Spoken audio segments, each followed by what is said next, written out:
minutes. Welcome to P30, this nice, beautiful co-working space with a mission to disrupt inequality in this community on the Far East Side. Good morning. Good morning. I'm so excited to be hosting our conversation today to talk about an important topic on the lack of funding for Black and Brown-led organizations. The big question that we're going to answer today is, how can philanthropic and financial institutions better support Black and Brown-led organizations and businesses? We have a fantastic panel today, and we are so excited to engage in this discussion with you all and to really make this an interactive experience. So take notes, be fully present, and to our online community, thank you for being here as well. We have so many people joining in online as well for this sold out event. This is sold out. This is really cool. So this is an important topic that people want to hear about and learn about and do something about. And so our hope today is that we walk away with something that we can implement and apply into the real world in all of our spheres of influence so that we can be better about addressing this issue. Is that good? Yes. And disclaimer for our online community, we're using a new technology. So if there are any kinks, bugs, tell us about them, and we will learn. We are an organization that rolls with the punches, so roll with us, my friends. All right? And so the hope is that it's going to be a really interactive, great experience. And if you've never been to a ProAct workshop or service project or event, you know we like to have fun. So we have to start with a fun icebreaker, my friends. So for our online audience, Cameron is going to engage you all on some icebreaker questions, and so just interact on the chat there. But for the in-person audience, we're gonna have some fun. We're gonna play a game called String Rock Paper Scissors. Who's ever played Rock Paper Scissors before? Okay. Can I get somebody to demonstrate with me like how you play? Somebody, anybody? I'll do it. Come on, Tish, let's go. Give Tish a round of applause.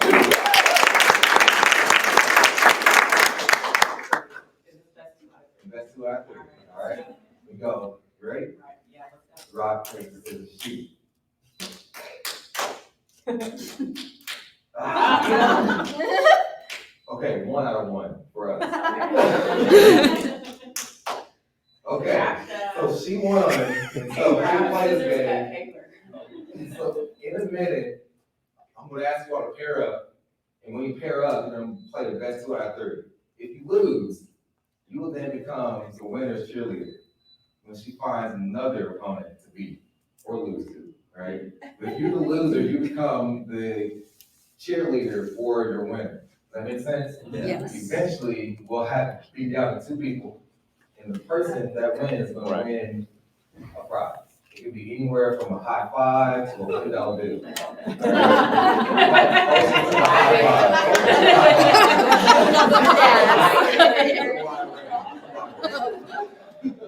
But get it? Got it? Yeah. And as you all to pair up, and how we're pairing up, so thanks, Tish, for beating me. All right, so, sorry. All right, so when you pair up, and everybody in this room has to play, otherwise it's not gonna be fun. All right, deal? You have to have fun with it, and you have to be energetic, and you have to cheer on the person that beat you. Got it? Yes. All right, so if you have trouble finding a partner, the international I need a partner sign is what? Yes, you raised your hand.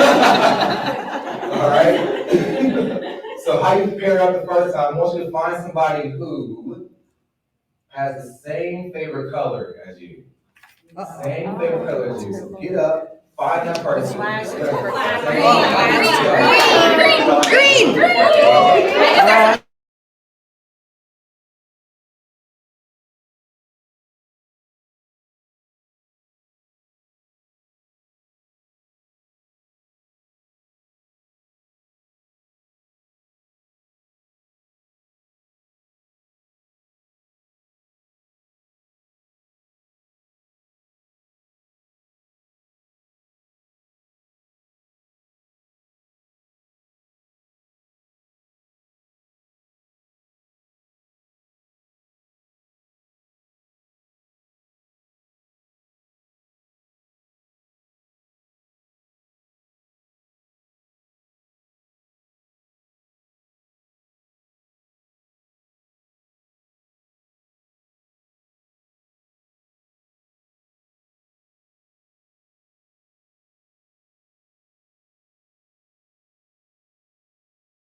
You did. Close second, right? I'm gonna come up like my partner next to me. Yeah, team.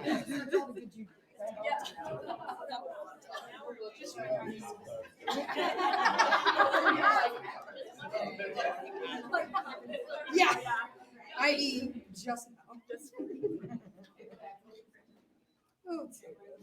You guys are too short for this. Did you guys have fun? Yes. I knew Jordan was gonna win. I'm sorry, Mario. Well, first of all, thank you guys so much for being here. At ProAct, we have been doing great community work in where we have worked with community partners, faith leaders, youth leaders, and business owners throughout the city. And as we were working with them, we were identifying issues that were affecting and impacting our community in a bigger scale than we thought. And so the whole idea with these town halls was to bring those conversations to the forefront and bring some incredible panelists to discuss all of those things. Because this has been such a great hit, we are going to actually turn this into a series. And so we will start with a town hall, then we'll do preview nights on our training programs, partnering for success, and then we'll start all over that cycle all over again. But Darren will speak more to that. So I wanted to introduce some of my favorite people in the city to the panel. I'm so excited that you guys are here and that you guys are able to share your story. So first and foremost, we have Ms. Amanda Anderson. She's a managing director of real estate solutions for IFF. Her greatest accomplishment that she has that is not on her resume or her LinkedIn is being a wife and a mom. And fun fact, which is by the way my favorite fun fact that anyone turned in, was that her biggest passion is sleeping. Next up,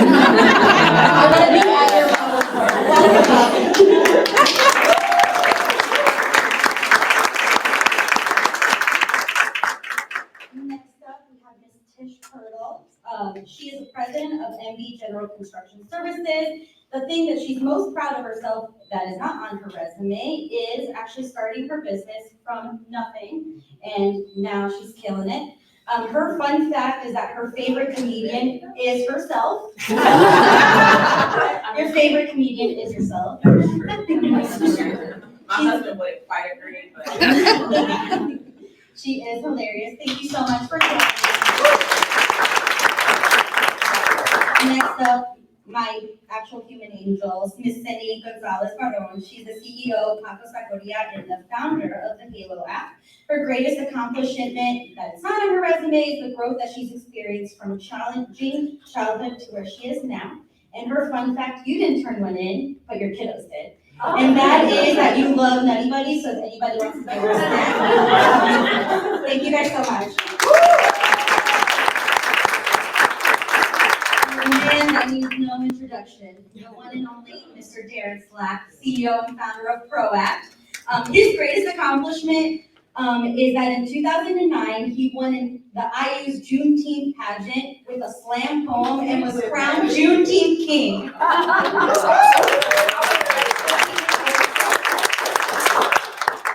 And it's fun fact, 89% of the time, on any given day, you can catch him wearing mismatched socks, so we would like to see those. Thank you, Darren. All the same kind of socks, with different colors. Thank you guys, and I'll let Darren take it from here. Thank you, Jess. Give her a round of applause, please.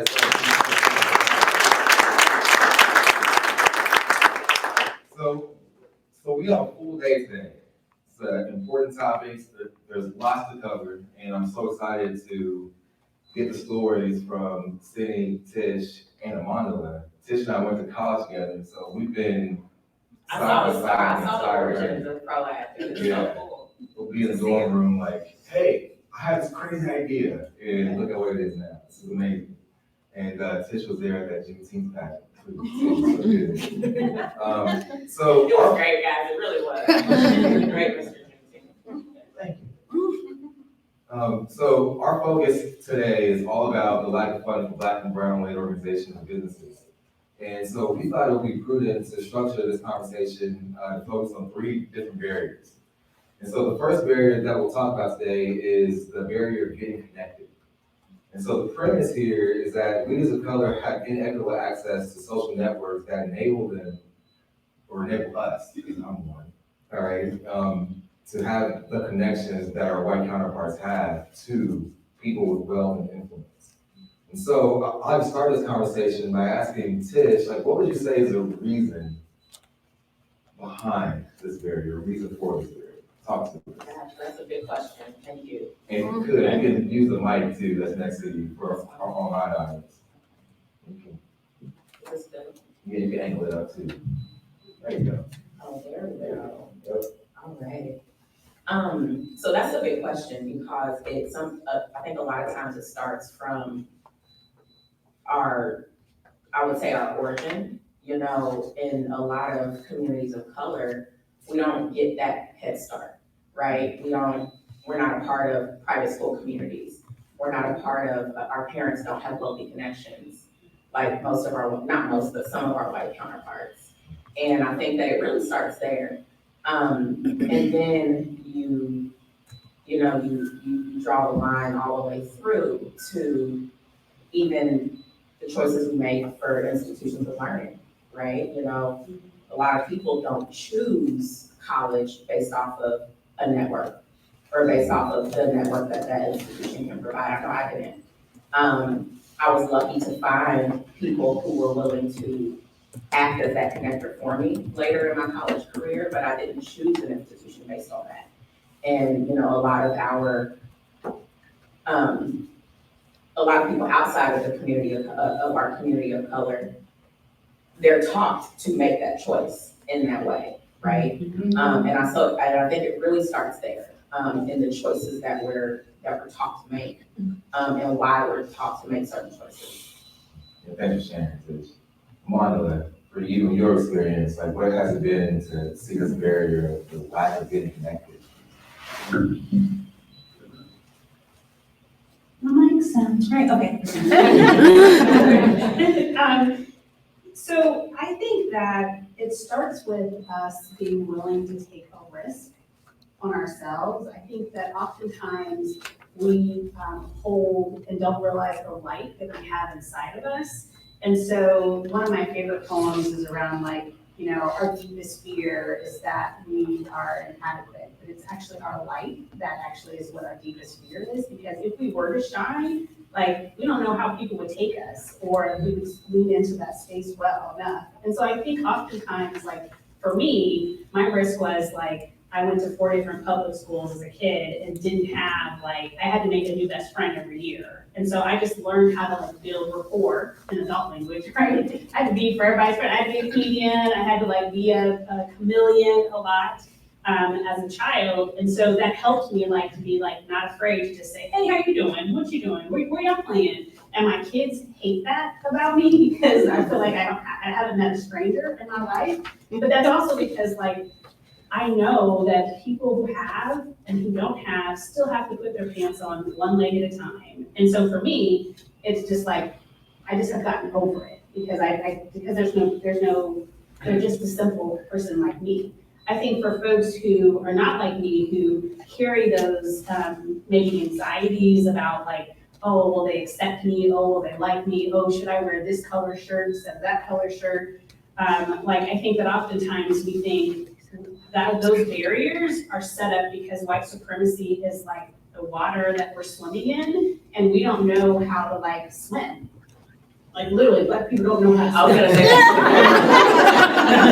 And so we get into the water and we don't know, like, should I have on this 2-piece or a 1-piece? And that allows us or holds us back oftentimes from being willing to just take the risk to connect. I think that between the two of us, we talked about what's within ourselves. I think we also have to recognize too that the reason we're not getting connected is because we're not left in the room. We're not allowed to sit at the table. We're not allowed to let our voices be heard when we're at the table. And oftentimes it's like, well, I'm gonna take Alondra because she's non-threatening, because she's light skinned, she has long hair. I've been going curly lately, no, they're not ready for that. But I think that that's also part of it too, is that like, the folks on the other side of the table need to let us in. What's the emotional tax for us that are invited to the table? We get invited to all the tables, and then there's emotional tax for that, right? Like if you are tokenized, if you will, you get tapped for a lot of things, and it stretches and pulls us. Right? So how would you speak to that, Cindy? Like that emotional tax that kind of pulls us every which way all the time. Well, I think for me, it has been a little bit different since I'm a Latina. And it's not only with Black, it's also with the brown community that we think sometimes we hold down ourselves. And at the same time, I've been learning over the years that I matter. So I had decided to just be heard and be out of my comfort zone and be out and connect with other people, even though probably they don't expect a lot because of my accent, because of probably my English is not 100%. Honestly, like I don't put those barriers on me anymore. I had decided long ago to move on and follow my vision. And because of that, I've been creating so many great relationships. So I have met beautiful, amazing people who has been part of my growth that challenges me to get a tutor, English tutor, or go this route. It's gonna help you to grow. So it's honestly it's us. I feel like a lot is how we hold down or how we feel and how we want to communicate and what we want to do in this life. And just follow your passion, even though you might feel that the Black community sometimes in Brown we feel like we're not heard. We have to make our voice loud and we have to step up and say, hey, I'm here and this is where I'm going. And I feel like for everybody it's just different and I love that because we all have our different story of how can be connected. Sure. So how did you get connected then? I'm sorry, Mom, you wanted to say something. I was just gonna add too, like, to your question, how it kind of ties into me is that, like, it is exhausting mentally to have to be the one who is always tasked to like, hey, can you sit on that board? Can you show up for me this way? And for me, it's like, I need to like pull the person behind me and prep someone else so that they can be at the table. And I just love that Cindy's children are here today because like that's her tapping back, right? It's like you have to bring that next generation of leaders behind you so that when you can't be at the table and be the voice, you know that you've got someone else there. And I think that's really powerful, especially in the Latino community. And I'll add to that as well. I'm in the construction industry, and for those of you who don't know about the construction industry and some of the strides that we're making in in bringing diverse suppliers to the table. Thank you. I also have to be very careful because these companies, these larger regional national companies, their money is tied to making sure that they bring people like me to the table, right? Especially in publicly funded projects, the mandate is clear. Maybe it's not always effective, but it's clear. And so I have been approached by countless individuals that just don't deserve my trust. And so that to me is extremely taxing because I have to be on and discerning all the time. I can never let my guard down. In fact, in times that I have let my guard down, there has been real harm done in those scenarios. And so I would say the emotional tax for me specifically has been having to be extra careful and discerning in who I trust with, this is gonna sound funny, with my resource, right? Because, I am a resource for them. Right. And so who I choose to sit down at the table with is a decision that I have to make. And usually that decision is tied to hundreds of thousands, even millions of dollars. And so, that's a big responsibility for me as the leader of my company to make sure that I'm making those decisions well. And sometimes I don't, because you just don't know till you know, and that is extremely taxing.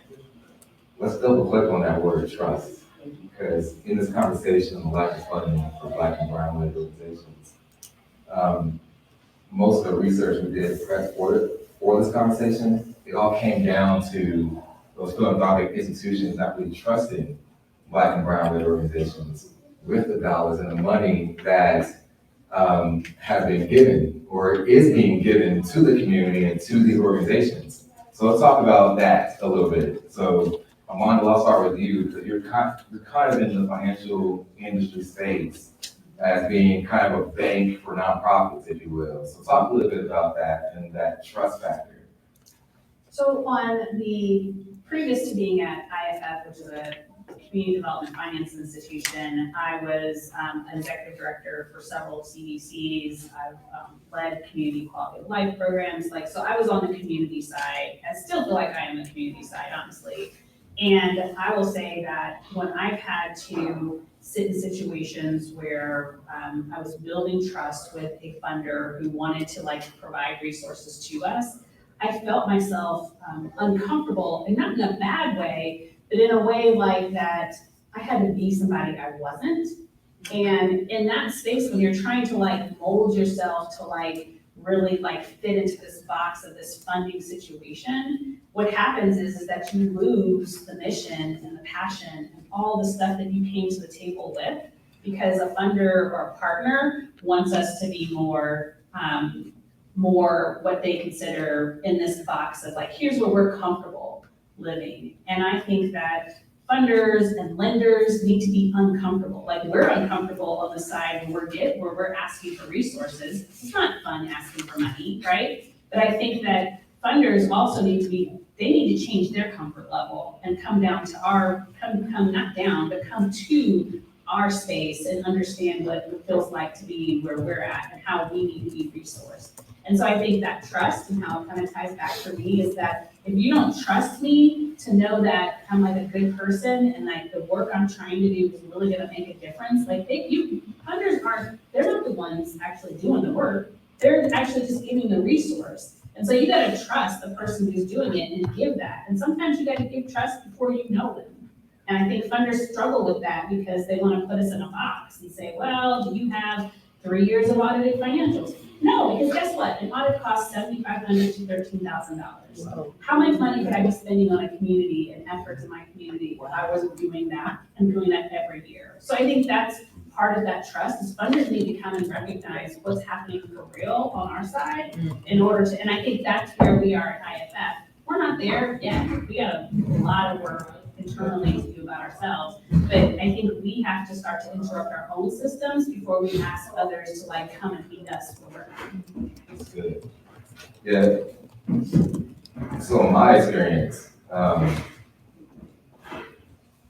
we get a lot of people look at PROACT and they're like, we don't know what the hell PROACT does, right? And it's because we look at two things: it's community engagement and service learning and social equity training. And you can't really understand unless you come and see and experience what it is that we do. Because on the outside looking in, it just looks like service projects. That's not it. There's so much prep that goes into the prepping for the service projects because we're interacting with so many different groups of people. And to that end, the success that we've had has always been for funders that have come to us and have taken the time out of their day to sit down with our kids, to be in our workshops, to learn from us, to learn with us. And it's been amazing. So that's a great point, Monala, to really speak to funders in that way. If you have that insight to go and be immersed in the community and build relationships with the community, then you'll have better success to figure out where your money is going and knowing that's actually having an impact with these grassroots organizations. And so I'm gonna turn the conversation now to Cindy, because you have a unique business in the Halo app. And so it's kind of this company, so you can explain it better, because I'm a butcher. It's this company that has a crowdfunding, right? And funding from the community for people that need support. Yeah, so talk a little bit about that in the micro lending program. Yes, it's really amazing what we do with that Halo Hub, and I was talking earlier. Yeah, it's absolutely amazing what we're doing with that Halo Hub. Basically, we connect people to people. We are the Uber, we are the Airbnb of the fintech, the financial institutions. And we decide to believe again to people.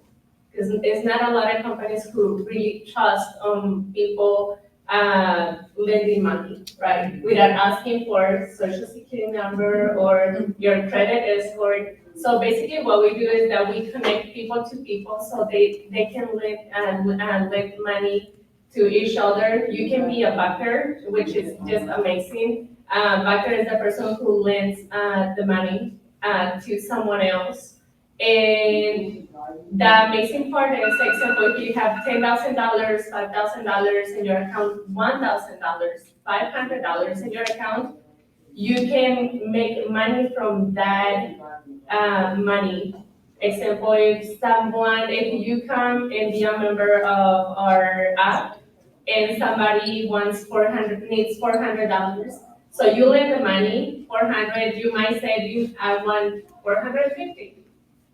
And the other person accept that term to pay 450, we make the transaction, that person is gonna have the money in the bank, because guess what, is this person who really needs the money probably for books, probably to bring food to the table. I always think about the single moms, because I was a single mom for 12 years, excuse me.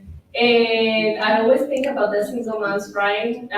They have a problem with the car, they need food, they need money for food, to pay the bills, pay the rent, you name it. It's like Christmas, you need money for the gifts. There's so many occasions that is that daily, how we live is when we need the money. So the other person receives the money, and then they start paying every 2 weeks. We start getting the money from their account, transferred to the person who lent the money. And that's how we can create communities. And if you have a business or you're working in an office space, you can create your own community, and you guys can lend money to each other. So that's how we support and how we stay connected. We're just talking about connection and how we can be connected and how we can have that resource of that daily basis when you really need the money to fix, I don't know, something in your house or starting a business, who knows? Right. Yeah. Yeah. Yeah, That's what we do at the K-Law.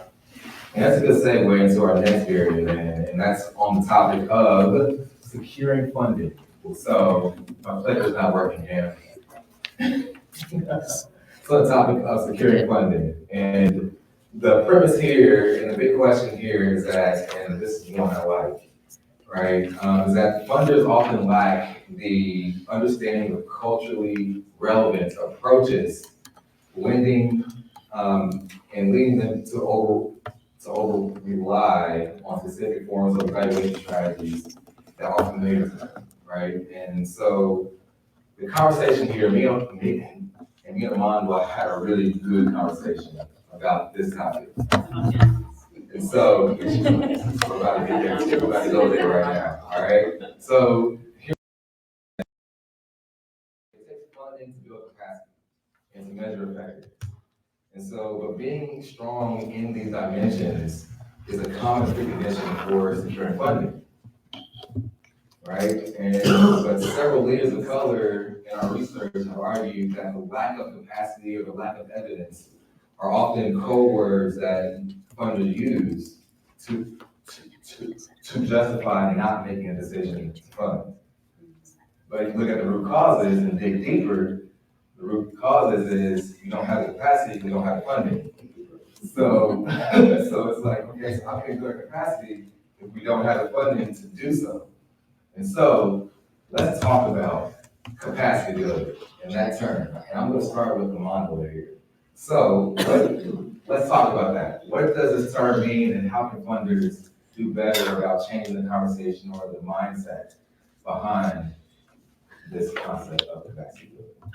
I mean, I think first is that we need to use a different word. Like, we have figured out how to use, say, cool, awesome, tight, cold. Like, we have figured out a word to say that something is really nice. why can we not figure out another word for the word capacity within the lending community? Because what happens is what to me, capacity, when you say, oh, that person doesn't have capacity, what you're saying is that person's not good enough. That's what I hear personally when someone says that to me, and then I'm defensive because I'm like, well, actually, I'm doing this, I'm doing that. I just got this. I just put another person on my board that does this. And again, it comes down to our vocabulary and the language we use, and how that starts to really hold us back from actually thriving in our spaces where we could be doing much more in our communities. I want to ask funders and lenders and philanthropic partners, find a better word. Y'all find a better word for racial equity. You found it, a couple years ago. Like, let's find another word to use so that we're building up instead of tearing down. And that word to me, that's what it feels like to me. It's tearing down our community versus actually like putting things in place. Like if you really are like, oh, she doesn't have capacity, then say, she actually doesn't have a profit and loss statement ever done before. Maybe we need to link her up with someone who knows how to put together a profit and loss statement. It's not her capacity. She's been writing financial statements, you just don't understand it. But it happened like she still has an Excel spreadsheet. She's doing whatever she has to articulate what money she has in and out the bank, but she's not paying NSF charges. So she's obviously doing something right. And so I think that that's where funders and lenders, we need to change how we look at materials that come into us and not think about like, oh, well, a profit and loss statement should have this at the top and this at the bottom. Yes, those are the pieces of what make a strong financial statement. But if you read it, it's actually already there. And that's what I do every day is I look at nonprofits' financials because we're helping them make financial feasibility decisions about their real estate. And I don't get into this headspace of, oh, this doesn't look like United Ways, or this doesn't look like the Boys and Girls Clubs. Like every financial statement is different. And we need to recognize that instead of always saying that, oh, well, sorry, we just don't have the capacity. It just fires me in, because it's not a good word no more. Like we've found other ways to use vocabulary. We have to change that.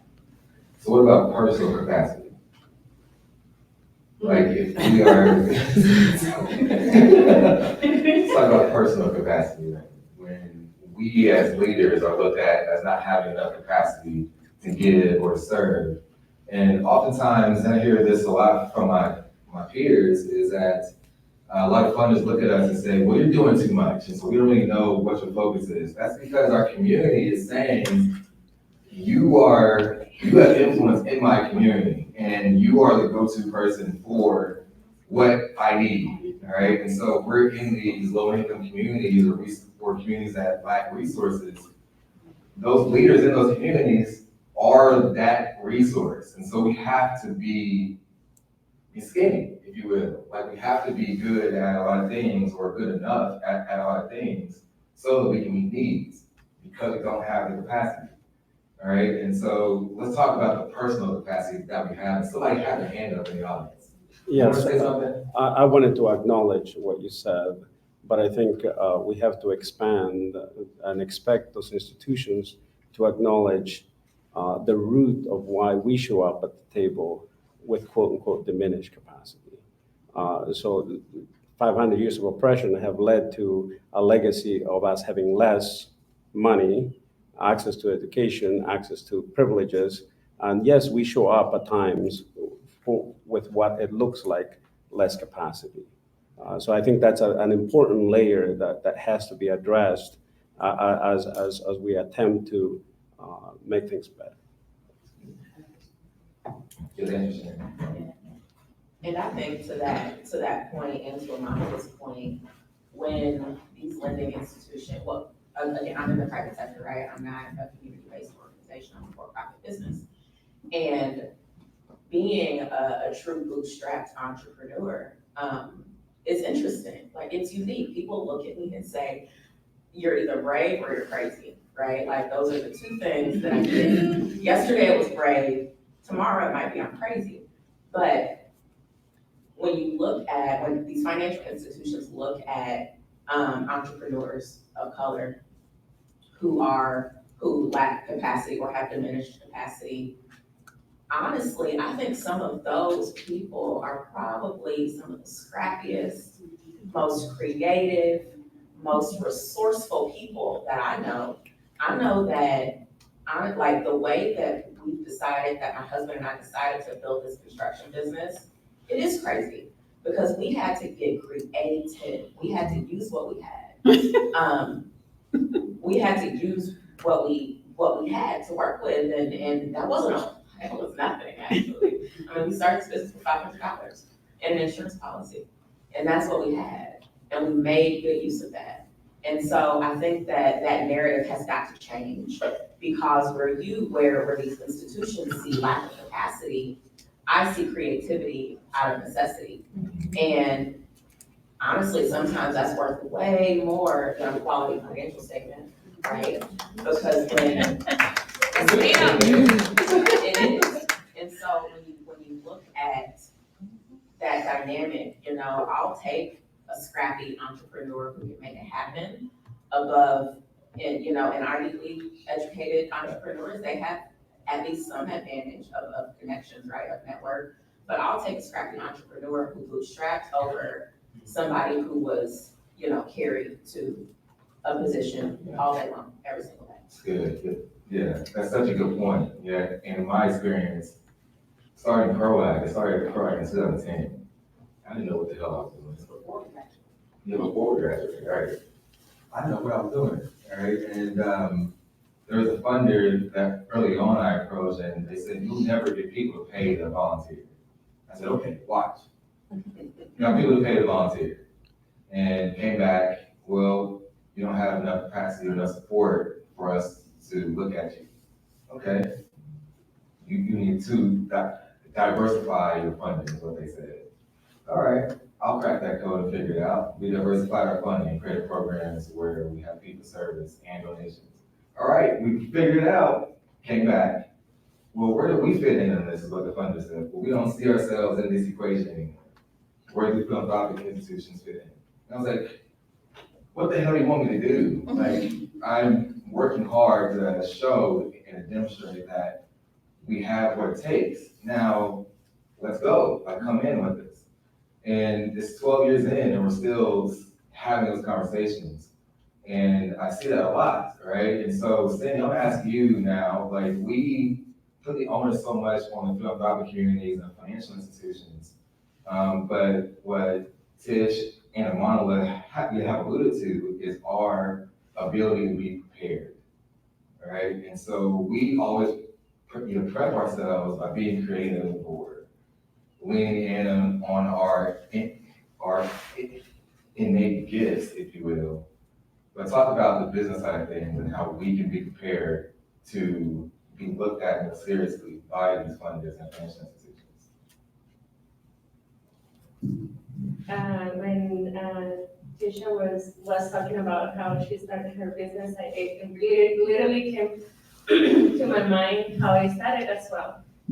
And I had to share this real quick, a moment that I had when I used to need $5,000 for my business to buy the product to make tacos, and I had only $184. And it was a moment of challenging. I was thinking about how I'm gonna do it. And then I went to Restaurant Depot and I bought a little bit of onions, a little bit of bell peppers, a little bit of meat, a little bit of some other things. And I was like, today is just today. Tomorrow will be another day. And I feel like even though I was not as connected because I was working so much in the business, and I was working for probably like a year, working inside of the business, I decided to walk out, hire more people, and for some time not really paying myself. Only I was just thinking, okay, I just have to have for my rent, my apartment rent and my bills, and I'm gonna make it. Everything's gonna be fine. But I decided to step out of the box and think what was needed, what was the resources, what was the changes that I had to make. And I decided to go out and start looking for what was needed and make the changes. And ask me again the question, because I think I might know a little bit. Being prepared, so being prepared to receive the funding. I feel like what we can do now, except for what we are being doing, is more to have an accountant and to have numbers on paper. I know you already talked about that P&Ls, and doesn't really needs to be the way it is, as you mentioned. And you talk about the people who really start from the beginning and then being a student coming from college and having all this knowledge. But the people I feel like we know is the one we start from the bottom. And we, like example at Bacos, how we decide to do it is just to have the right people, having the numbers, accountants, and be prepared for, or look for the opportunity who can invest, or the bank can give us a loan to grow our company. I'm sorry, my English is not very well. Fantastic job. What I admire about all these ladies on the panel here, and many of my peers that are people of color, is not only being prepared on the business side, but preparing ourselves. No business is going to grow unless we grow. And so what I admire about all of you is that you're always reaching up and pushing yourselves and getting engaged in the community and learning and getting involved in leadership programs.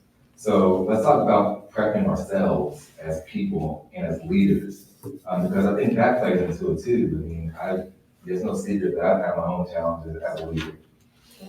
Yeah, go ahead. Yeah, go ahead. So I wanted to add, because was part of our prep conversation. Yeah. And also because we're here, our messaging here is to financial institutions and the funders, right? Mm-hmm.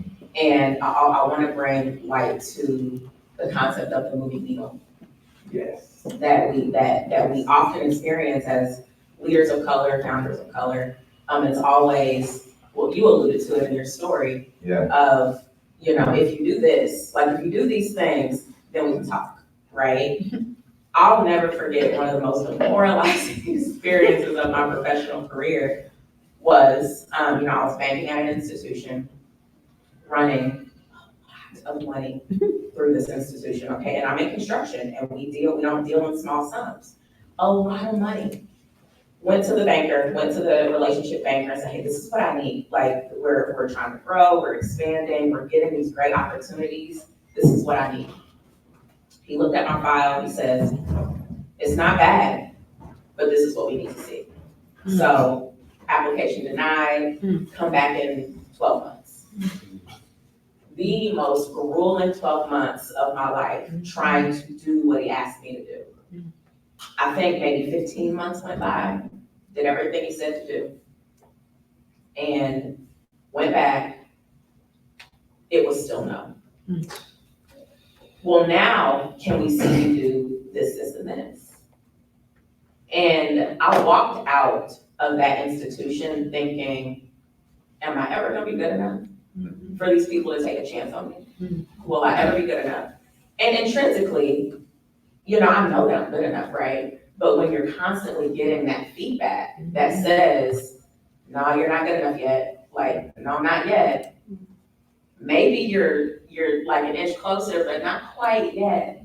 And again, when you're trying to grow a business, especially in construction, it's such a cash-heavy business, you need financial resources. Yeah. And so, we've turned down opportunities. We've decided against certain avenues of growth, specifically because we've just not been able to get adequate funding to function in those areas of growth. And so the incremental growth that we've seen over the last 8-9 years has been amazing. But hot damn, think about what it could be today if we were properly resourced, right? If we were properly resourced. So that, that is a very real conversation that we have to have with these institutions of, you can't move the needle, right? You cannot move the needle. And when you set the needle, it's got to stay. Because as scrappy entrepreneurs, we're gonna do everything in our power to meet those requirements. When we meet them, you can't change them. Yeah, it's like we don't get the benefit of the doubt. We don't get the benefit of the doubt. And a lot of our white counterparts, they get the benefit of the doubt. Tish actually just Story in the news right now. Yeah, and she shared a story with me last night, like 11 o'clock. I was like, oh, dang it. Yeah. All right, but talk to us about that. So I'm not sure who in the room is familiar with Adam Newman, with there's a question in the audience. We work. With Adam Newman, the founder of WeWork. Dude is a straight scammer. Like, I mean, there's a whole movie about his activities as a scammer. And one of the biggest venture capitalist funds in the country, maybe in the world, just funded him again for a new venture in real estate, which was also part of the scam in the first place. And so I'm seeing a lot of heads nodding, so we know what I'm talking about. And, you know, on the flip side to this is gonna sound crazy for me to say that this is not a lot of money, but for who it was, it's not a lot of money. On the flip side of that, Serena Williams was only able to raise $111 million for her venture fund. Serena Williams, she's a legend and has a proven track record of taking a career in tennis and transitioning into an empire. And so this white man is able to get funded again with a very public record of not being trustworthy, quite frankly. And Serena, you know, gets, I'll call it pennies because it is in the venture capital world. You know, $100 million is not a lot of money in venture, it's not. And, you know, to see that dichotomy is really frustrating because it just drives the message home that will we ever be good enough for you people? Good. Had a question for Vanessa. Go ahead, Vanessa. I was gonna say that, is for the funders. Secure and support, part of the talent is the racial overtone of it, that you're almost walking in begging. And that's how people posture themselves, like, you need me to get your organization to be successful. When, like the sister said, I think. I'm gonna come to you and share my mic with you. Yeah. So I'm not here. You fine but for black people, I think, and I can't.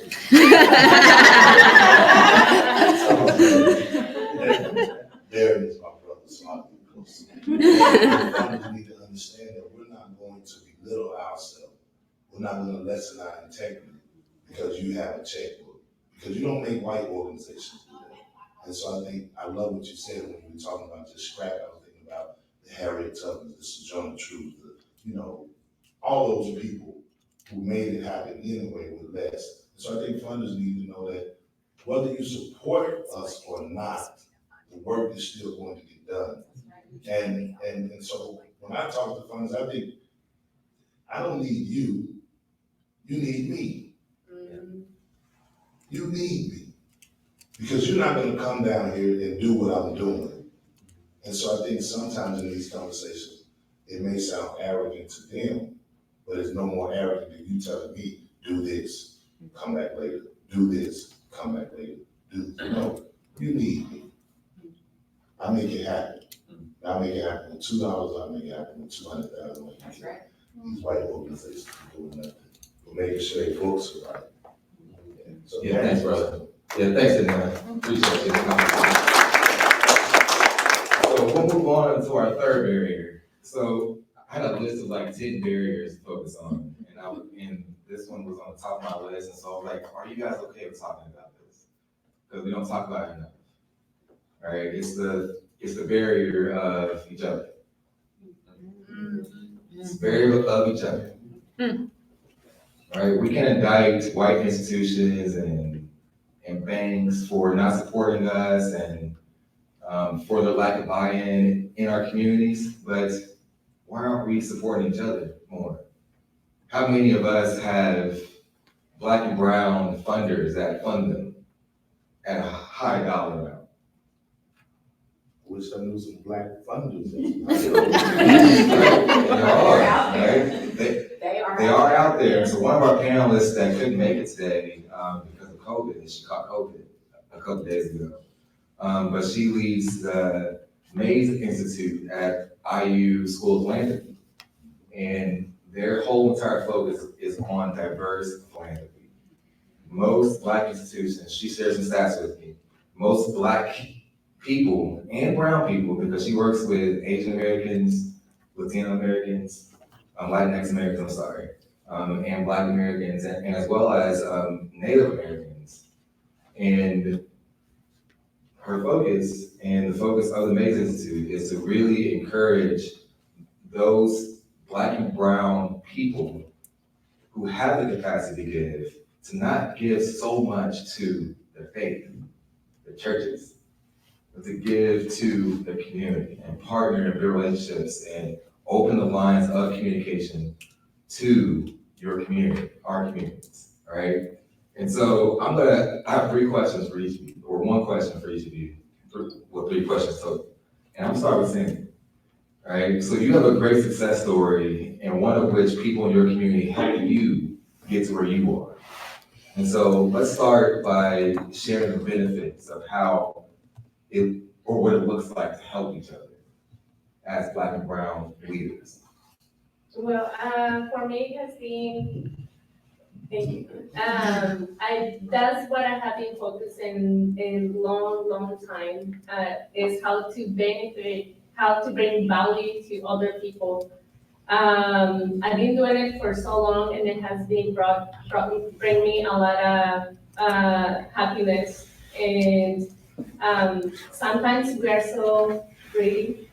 We don't want to share who helped me, who guide me, where I can get a loan, who can do this for my business. And I focus more on how can I share with these people how I'm doing it. We were connecting earlier, and I was asking so much questions to the teacher for one of our businesses, and she was open like a book, and she was like, I'm doing this and that, and I was like, perfect, you know what, let's meet with my husband, because we are so good in strategy, and we are so good on numbers, and let's see how we can bring value to each other. And it's more, sometimes don't be afraid to ask.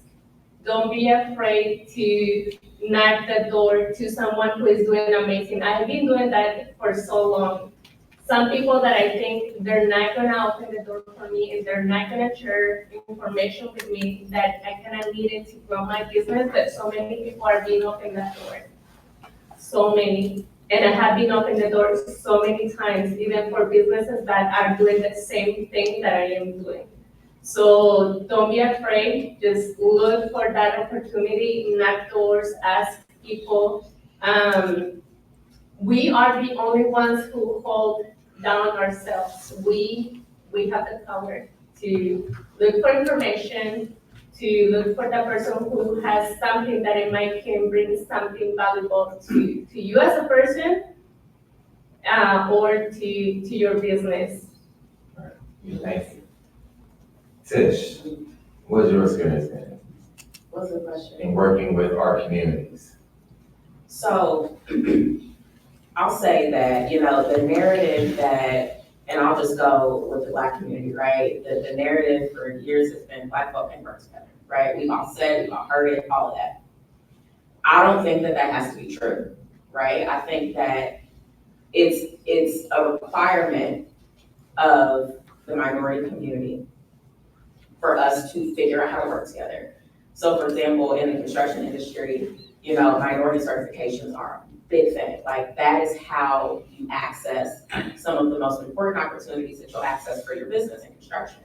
And so my strategy, right, to kind of bring that to bear for more people is, and since we talked about it, is making sure that people even understand the certification process, right? Like you getting certified as a minority business does not take away from my certification, right? We can do this together. And so my strategy with that has been, how many people can I help get certified for free? Like, how many people can I help go through the process because I know I'm really good at it. I did it for myself. I can do it for you too. So pretty much any minority construction business that I come across, I'm like, are you certified? Are you certified? Let's get you certified, because that's where the dollars are, right? And also, I want to give a quick nod to the Indie Black Chamber. I feel like there is just not enough support for that organization, especially in our community. And I'll just say, during the COVID money rush, right, when everybody was giving COVID relief dollars, the chamber, Indie Black Chamber partnered with Cummins to provide what was called the Cummins COVID relief program. And our business was able to secure a loan of $30,000 from that program. Nobody else would have loaned me 30 grand, right? It just wasn't gonna happen. And the Black Chamber did that. Now, again, we talked about some of the infrastructure issues that our Black led organizations come up against, right? The question that I immediately asked when we were awarded the loan was, does this report to anything? Like, does this report to our business credit? The answer was no, we don't, we just don't have the resources to do that. And I would say that it's so important for our, especially, philanthropists of color, to look and pay attention and to see what organizations are out there that are actually doing good, but are under-resourced, that need help. The Black Chamber needs help, right? They need resources, they need people. And that support is gonna come from us, it's gonna come from the community. And if we can't support them, why would anybody else? And so I would challenge us as a community to support each other. Be fair with each other. Be kind to each other. Don't project the world's stereotypes or the world's narrative about us onto each other. That's the craziest thing I've ever heard. And so when it comes to Black folk working together specifically, we just have to be better to each other, be kinder, be honest, be supportive. Your success does not hamper my success. We can all be successful. I think about there's a line in Hidden Figures, right? I'm not gonna say it right, but has everybody seen Hidden Figures? Mm-hmm. So there's a line in Hidden Figures where I think Taraji's character got promoted. And one of the other characters said, success for you is success for all of us. And that is so true today. Success for you and you and you and you is success for everybody.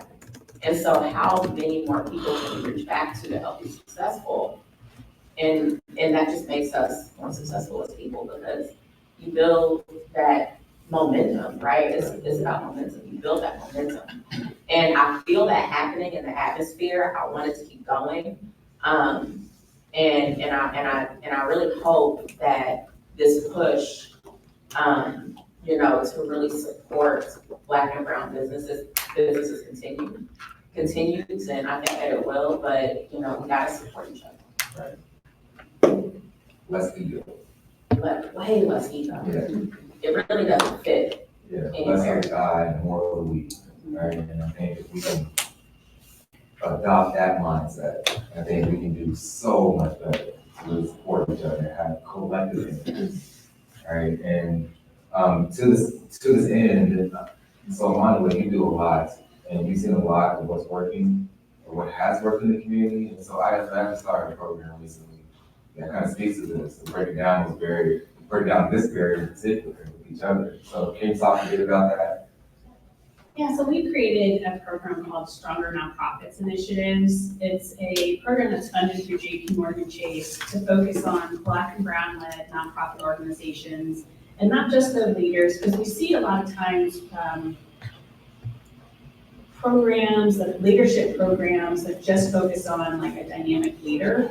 But what we recognized was it's not just the leader, it's also the financial person on the board, it's the number 2 person in the organization. Like, it's really critical that there's a cohort of folks who come together from the organization that are involved in financial coaching, one-on-one coaching, real estate management coaching, to help them to think about how they achieve and they grow. The program was started in Chicago. We've now done like 3 cohorts in Chicago, a couple of cohorts in Detroit, Kansas City, Missouri, St. Louis is starting. We started one here in Indianapolis, with about 9 nonprofit leaders of color and their boards and number 2s, number 3s, number 4s, to sit down together to come to think about like, what is it, how can we help you grow in your business? And then your nonprofit specifically, so they're nonprofit leaders of color. I think we've learned a lot during the last few years, and I think one of the biggest things that we've heard come out of it is that leaders of color do not have someone they feel like they can turn to talk that looks like them, to talk about their situation. And I think that really speaks to Tish's comments about like, how do we like remove that barrier? And part of it is our own biases and the barrier of time. We have time to trim our face in the morning, to add extra lip liner on top of our lipstick, to, choose what clothes we wear. We need to have time and invest that time in people and invest it in our people. And I think oftentimes we're thinking about like, I had someone, because I do a lot of like, let me just take you to lunch and talk about what's going on with you, girl? How can I help you out this? We go on to lunch and we go on lunch. We already got it. Like, I think that we don't, like I had a young lady meet me for lunch once and she was like, well, how can you help me in my career? And how can you help me do this? And I was like, actually, I need to get to know you. Like, I want to help you, but I also want to like know like what you about. Like, I'm not about to just be making out, giving you references to people when I don't know who you are. But that takes me having to take time, and it is busy. Like, I have not met with Consuelo, and it has been 2 weeks since we said we were going to meet, and that's not right. But for me, authentically, if I'm not spending time with people and understanding who they are, I can't help. And I think that we as leaders don't do that enough because we're like, I gotta get this done, and I gotta do this, and I gotta do that. You know what? You probably need to get up 30 minutes early. And that sucks, because I don't wanna get up 30 minutes early. No. Because I like sleep, yes, right? But I think that that's what's missing in all of us, is that we just don't take enough time. I also just wanted to speak to Pastor Howard when he said, what you really talked about was influence versus control. And we have to understand the power of influence. And I think a lot of times we don't use that influence because we don't know how to tell our stories, because we're not in that train of telling stories. But when you look at communities that constantly get resources, nonprofits that feel like, gosh, they got another grant for $1 million. How is that possible? It's because they stay ready. We have to stay ready on our side just as much as they stay ready. So they've already planned out 10 years of programming or things that they need. We need to be taking that time. Again, time is my theme here.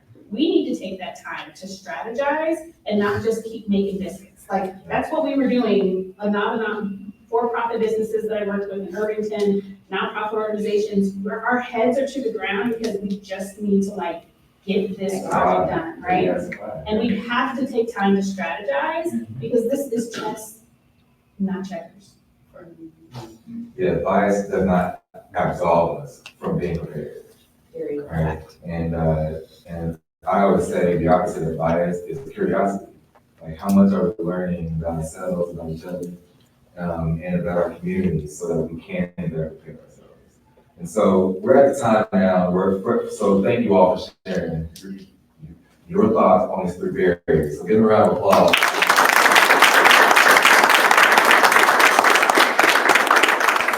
The next 10 to 12 minutes, just give some questions from our online audience as well as the in-person audience. And so the floor is yours. Talk to us. Ask questions, make comments. Jordan. Hello, everybody. So I work with the state commission, and one area of interest that we have is definitely getting more funding for organizations. But we also, likewise, return need a lot of support too, because we don't know what's going on in the community. We don't know. We need those connections. Say, what do you need? What's your support? I work with Consuelo when I'm out there, and I was like, what do you need? What can we give? Because we don't know what's going on there. So we also have requirements with state procurement when it comes to funding. Like, there's these long contracts and procedures and paperwork, and it hinders some small organizations and businesses, especially say if it's a one-owner business. They're like, hey, we can't forfeit our money to do a catering service for you because they're going to get paid 30 to 60 days in arrears. That hurts them. And then they don't want to work with us. Well, we want to work with them. So what can we do on our side to go to our state agency and say, hey, this is actually hindering, diversity business, because it also, for agencies and commissions, there is a requirement and a commitment to give a certain portion of our funding each fiscal year for these businesses. I walk around here close to you. Yeah, are you gonna? I do. You have it, okay. So one of the things that, and again, private sector, right, so it's very different, not very, but it is a little different. Some of my most important partnerships in business, or organizations that have given us an opportunity have done so very consciously, understanding that we're a small organization, sometimes we can't wait 120 days to get paid, right? I'll name drop here, Pepper Construction is one of those organizations for us that have made that concession. I have a direct contact with a VP there who, his job is to support me in my growth. That is his job. And I've just been honest with him and say, hey, we can do this, but I kind of need to get paid now. We need to get paid now because we have staff to pay, we have people to pay, all that stuff. And that organization has consistently made provisions for us to be paid, sometimes even before they are. That's a risk, right? Especially in the construction industry, you never know what owners are gonna do. But they understand the importance of making a way for us to be able to work together, because it is in their best interest to work with diverse suppliers and vendors. And they know that one of those barriers is money. We can't always wait 60, 90, 120 days. I think the longest we've waited to get paid on a project is 6 months. And that hurts us, right? Like, that is a barrier. And so as an organization, you said you're with the state? Mhm. With the state, maybe there's more red tape, but being willing to break your rules to support, and I know a lot of places aren't willing to do that, but you have to be willing to break your rules if you really say you want to support and work with entrepreneurs of color or under-resourced entrepreneurs, because it is a very, when you look at not being able to secure a line of credit, how the heck am I gonna float your $30,000 ask if I don't have that line of credit to support the work, and you're not willing to pay me sooner than you're normally willing to pay? So what Tish brought up, so just like one example of things y'all could do, you could go to a fiduciary who actually has the resources, and then make that, if you're gonna give someone else the money to do those same services, make them work with other smaller nonprofit organizations so that you can be lifting up the community as you're pouring those resources out. It doesn't help for today, but it helps grant cycles down the road later. If you have like a fiduciary sponsor who's actually in that space, give more money. Y'all not giving enough money anyway, right? You should be giving larger disbursements that would be more helpful for an organization. Sign a letter giving them access to work with a lending institution so that they can get working capital, so that they can get reimbursed and be building that banking relationship alongside building that nonprofit relationship with the state. So, I have lots of other examples with a lot of other hands, but I think there's lots of little things we could be doing, and it starts with stop being skimpy about the resource, and let's reimburse larger sums, because let's be real, our nonprofits aren't asking for enough money when they come. When I look at how much admin they ask on top of the program dollars, come on, you're not gonna be able to do that for $10,000. Right. We also have to recognize we can't be asking for 10,000 and think that that's gonna be 1/10 of somebody's job that's gonna be able to give all the stuff that you want us to get done. Yeah. So y'all need to give them up more money. Yeah, that's expectation too. You invest in people, you invest in the programs. That's the expectation for the stories that were told from our audience. But I'm gonna pause on the in-person audience for now. Let's go online. Yes. What do we hear from online? So one question that we have from Natasha is, how do we create an ecosystem that truly sustains itself when it comes to Black and Brown funders and Black and Brown grassroots organizations? Can you repeat the question? Yeah. Good question. So how do we create an ecosystem that truly sustains itself when it comes to Black and brown funders and then Black and brown grassroots organizations? Yeah, I can start. I can start. Gary, start. I think one thing I've seen that has worked well is those collaborations where funders are more inclined to put the expectation, when they put the onus on the nonprofits and organizations to base their success on what they base their success on. Does that make sense? If I'm a funder and I'm giving you money, I'm not going to dictate what success looks like. Right? Success is what you say it is to me, right?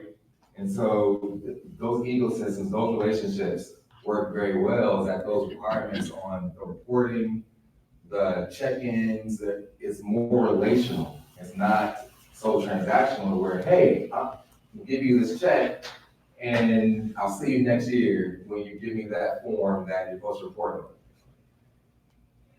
on. The form that I created, right? The ecosystem starts with a funder saying, hey, no, I'm going to share this power, and we're going to flip this script to say, hey, no,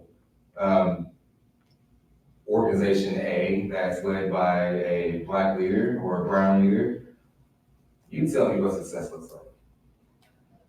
Well, success looks like me, looks like my community getting their next paycheck, or looks like my community paying their rent on time, consistently for a year. That's what success looks like. And I did that for 5 families, not 500, right? We focus too much in the philanthropic community on the numbers and not the impact. It's so much better to go mile deep than to go mile wide. So much better, because you're going deeper into investing in us and the people and understanding our experience, right? And when you have that consistency, I'm not sure who asked that question, right?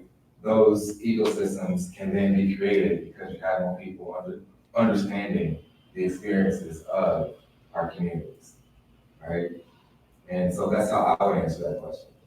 I think it's the meeting before the meeting before the meeting, that you're talking together about what we're about to take down together. Because sometimes, and I've learned that in community work, like you can't go in thinking that you've got the answer when you go to the table. You actually need to build up your allies before you go to the table. Right. And I think that's where we need to be. We need to be having those meetings before the meeting so that we're all prepared, so that one, and I didn't appreciate it at the time, there was a leader who I worked with who was like, you know, I'm gonna come in hard and you're gonna come in soft. And I was like, I wanna come in soft sometimes and hard sometimes. And she was like, no, look, they're gonna expect this from me and they're gonna expect this from you. Then we're gonna flip it. And you're gonna take my position and I'm gonna take your position and see what we get at the table. Yeah, exactly. And those meetings before the meetings, like actually work. Yeah, it's strategy. Yeah. It's really like, and then also it's taking down the table. Like who's at the table?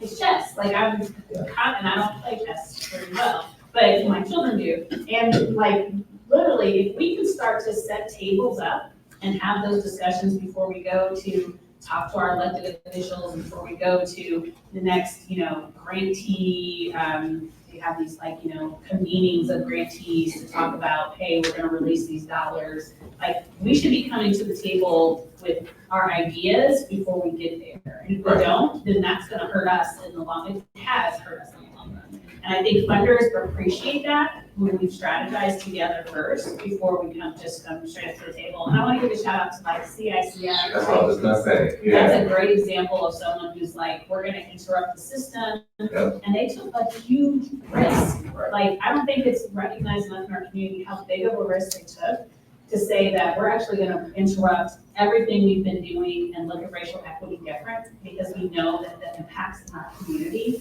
I think that means a lot. So that's a great example. Yeah, I think so CSF is a great example. With Lilly Endowment just granted $100 million to Urban League and just announced their funding a couple weeks ago, right? And so there's some things happening. There are organizations like the Arthur Family Foundation who is really incredibly focused on relationship-based philanthropy.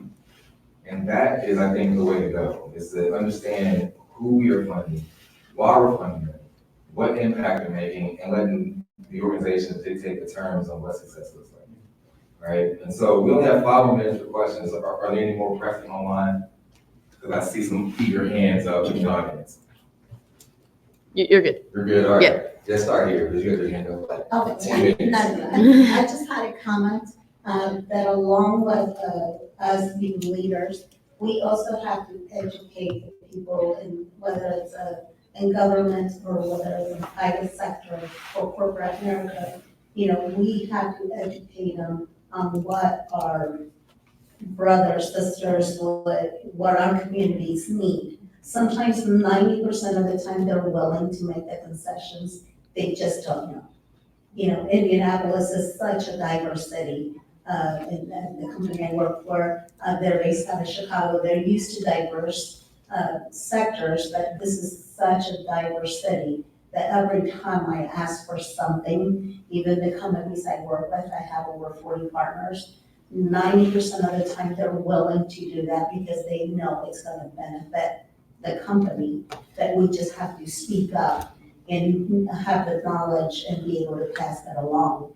But in the same token, we have to educate our community to also better themselves, you know, have mentors, read books, you know, to better the language, to audibles, you know, to just read books, listen to books and things like that. Because there's a lot of, our community is based out of, you know, surgeons, accountants, lawyers, from other countries that they're just not able to perform their duties, but they do have those transferable skills that they can do anything if they protect themselves as well. So it's a combination of responsibility on us, but they also have a responsibility as well.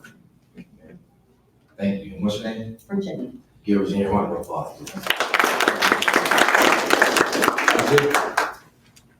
Yes, thank you. I know I come from the for-profit sector, and I know there's a lot of conversation about not-for-profits, but I'm sure there's probably a lot of entrepreneurs or budding folks who would like to go into that. And so thinking about one of the things you can do, I think the question was asked online, how to sustain this over time. I would encourage financial literacy for the people within your organization. I hope you fired that banker. Same. You certainly can get a new one. I know a few. And bring someone into your organization, and that should be something you do and offer to your people at lunchtime. They will do it for free as they're working with you as their institution, and that's a way to then pay back and lead the people that already work for you. It helps them moving forward, it helps their families, it helps the community overall. Number 2, I would say something about the each other, right? And thinking about that barrier. It's time for people to have an abundance mindset. As you mentioned, envy is a powerful drug. Get rid of it. Think about and celebrate other people, but there's more. There's an opportunity, seize it when you get it, and when it's not there, chase the next one. Amen. Thank you so much. So this is the time I want to ask our panelists to share one call to action for funders in the city, because your story is so transformative. If you can share a call to action for us as Black and brown leaders. So we'll start with Sydney, and then we'll go down the line, and then we'll close with some announcements, and then get you guys out of here. Enjoy the rest of your day. Just be out of the comfort zone and look for the opportunities and make friends. I feel like sometimes we just be there sitting and just waiting for someone to come and help us. We're gonna step up. We're gonna walk outside and look for those opportunities. And if we have that desire, we have the vision, we will make things happen. Doesn't matter how, God is gonna put the things, all the dots together for all of us to make things happen. So just get out there, don't stay in your comfort zone, or don't be afraid because of the color, because of the language, because of if we're Black or brown, it doesn't matter. It's us where we want to take ourselves, where's our vision, where we want to have our family in a few years, where you want to take your team members. Where do you want to take them? You want to take them with you, not in your back, in your side, and you grow along with them, and they grow, and they're happy, and they're gonna continue being in your team because you are doing the best on their interest to make a better life for them. Thank you.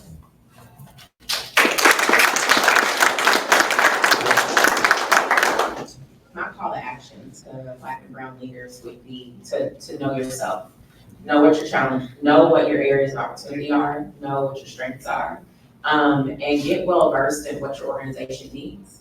Because if you don't know very intimately what your struggles are and what your needs are, you can't communicate that to somebody else.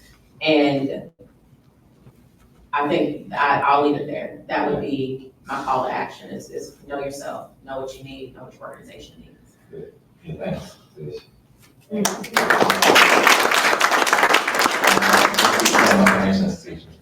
Yeah, I just wanted to add to Tish, like, that was like my little favorite Drake line, like, know yourself, know your worth. And so I definitely think that's part of it, and to just add to that people piece of it, it's also, I have an employee who is an amazing technician and has gotten so many certifications and degrees, and you do not have to continuously get degrees to validate your worth. And I think we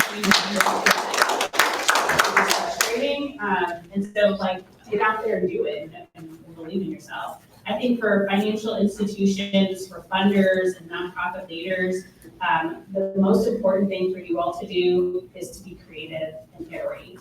Like, you get a chance, you have control and an opportunity to actually make a difference. And so sit down, spend time with people, not just applications and paper, and not just focus on what was written, but what you see happening and the actual real impact that people are doing. If you can get out of your office instead of sitting in there and looking at grant applications, you'll actually be able to like feel, like that's the most powerful thing for me when I go out and see nonprofits like doing their thing, like to feel that buzz, that's a high for me personally. And I'd much rather be doing that than trying to approve a $10,000, which is not enough money, so give some money, raise your money up, get your money up. But I think it's much more impactful to be out in the community, connecting with the community and knowing what's happening, and then helping to translate that when they come back to you for a grant, so that you actually can be their advocate at the table versus just going off of what you're seeing in writing. Amen. Thank you.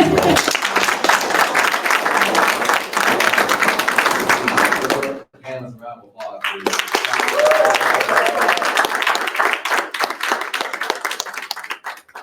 All right, few announcements, my friends, before we get out of here. So our next event, so just alluded to our Close the Gap Town Hall now being a series. And so the cadence will be every quarter, we'll have 3 events, so 1 event a month.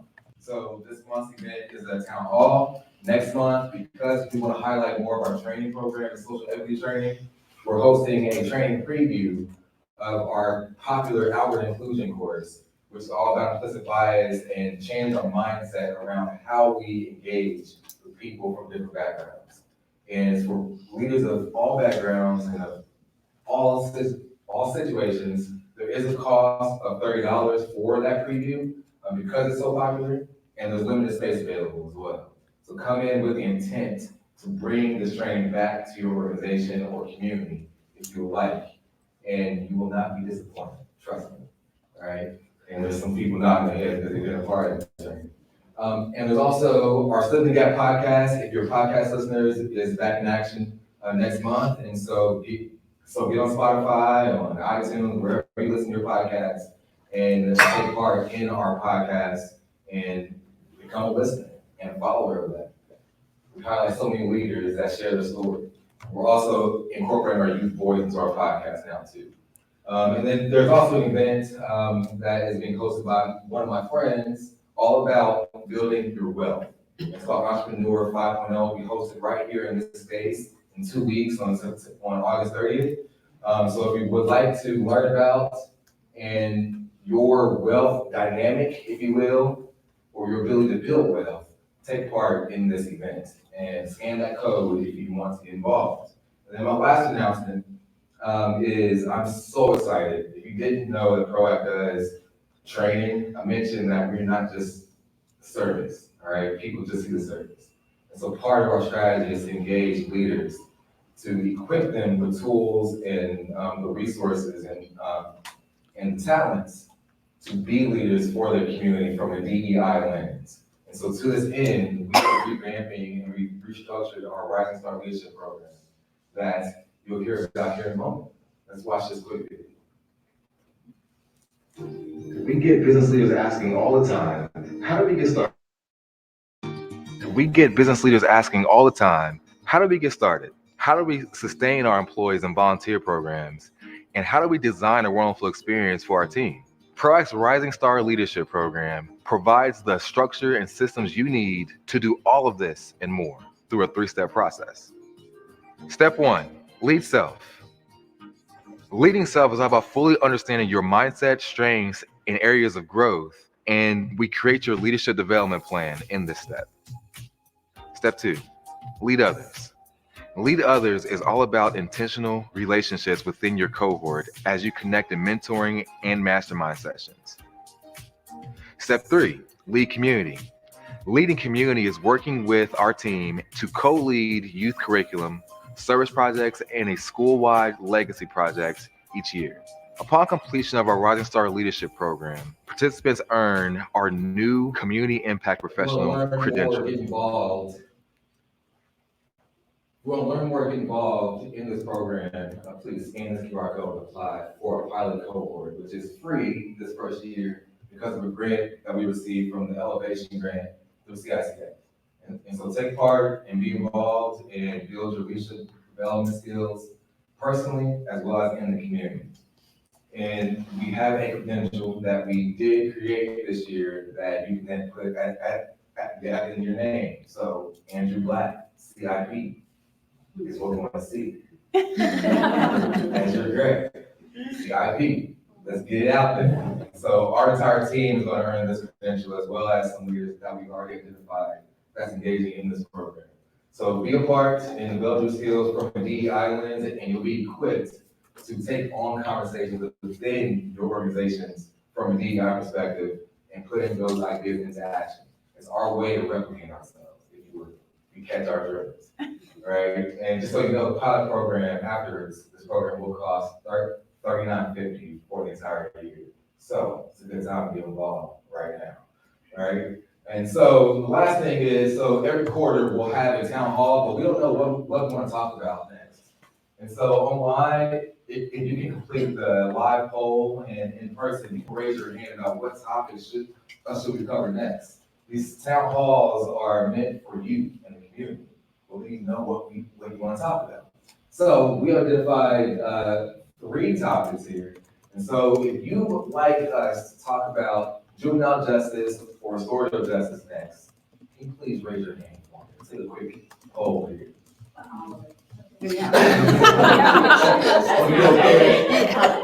Corporate responsibility? Okay. And then women's health? I can't really tell. It sounds like we should just do them all like in the series. All right, fine. So juvenile justice is the next thing. Got it? Yes. On it. So if you guys have panelist ideas, reach out to us and get in touch with us, and we'll put that together for next quarter. Yes, sir. So I wanted to thank you, first of all. As I sat here as a Latino guy, I kept thinking to myself, okay, where do I stand? I represent my corporation as a corporation who, and all corporations are guilty of processes and traditions that affect funding to our communities. But then I had to flip and say, okay, so you're here as both. And and one of the things that I've taken on is that a long time ago, I let go of the burden of being the one picked to do things for our community and accepted it as a privilege. And so, I hesitated because I don't want this to sound as a commercial for my corporation, but more as an announcement of what I'm trying to accomplish and that I'm here as a resource. I've been asked to look at disrupting lending to small businesses across my entire corporation, and I report to one of our chiefs, and he reports to our CEO. So I'm volunteering for you to ask and hold me accountable for this work that I'm undertaking on behalf of my company.